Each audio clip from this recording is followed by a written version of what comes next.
Le 18 novembre 2022, Polnareff faisait son grand retour avec son nouvel album, Polnareff chante Polnareff.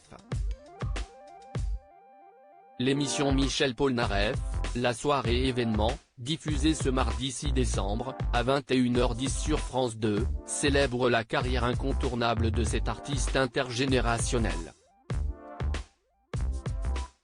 Il s'est confié à Télé Loisirs pour l'occasion. Lettre à France, Holidays, on ira tous au paradis. Tant de morceaux qui ont traversé les générations et ont été chantés par le grand Michel Polnareff, accompagné de looks toujours aussi surprenants. Grâce à son projet intitulé Polnareff chante Polnareff, la star revisite ses plus grands tubes, avec pour parti pris de le réaliser uniquement en piano-voix.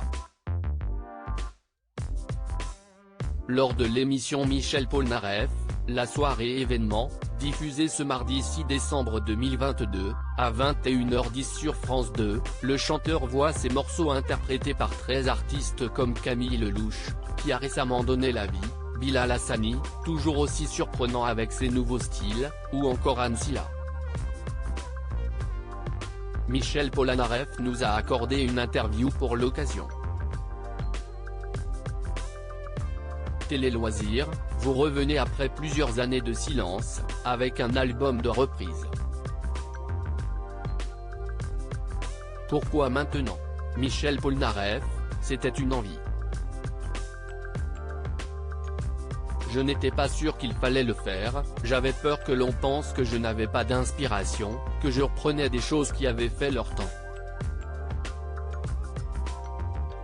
Cela a été émotionnellement un peu compliqué, parce que cela me ramenait à des situations personnelles que je n'avais pas forcément envie de revivre. Malgré vos craintes, vous avez passé le pas.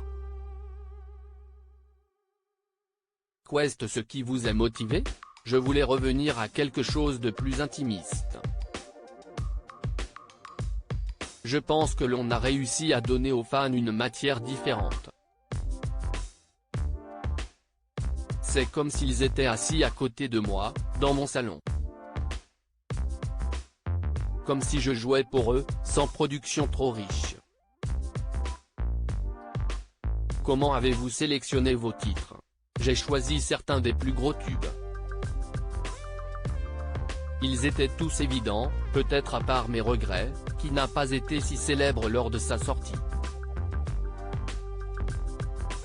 Ce qui est un peu compliqué, si est que sur les versions originales, on ajoute des choses. Avec cet exercice, on en enlève.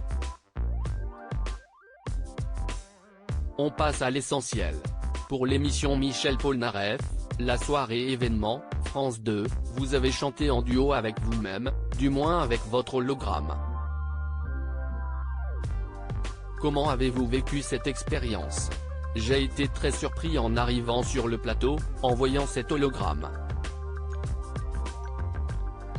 C'est quelque chose de très profond.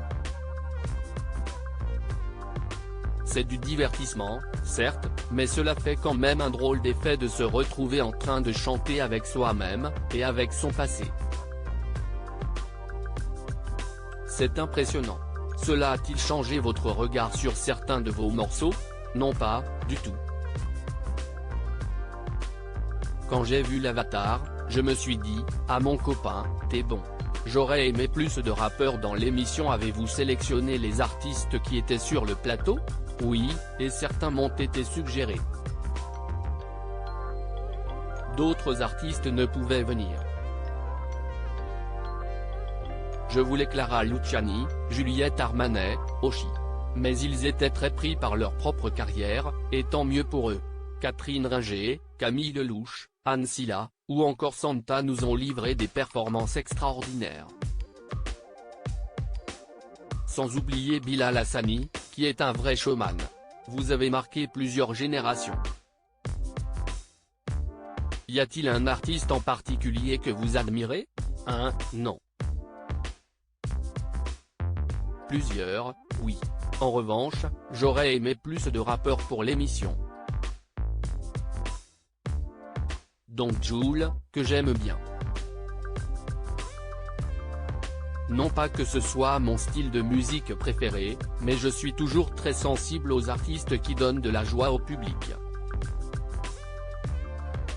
Il en fait partie. Il n'a pas répondu à mon appel, mais ça tient toujours. On vous a vu récemment à la Star Academy. Comment s'est déroulée l'expérience? Cela a été très court.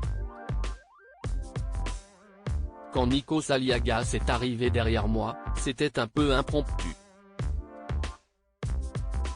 J'adore Nikos, je trouve que c'est un mec formidable.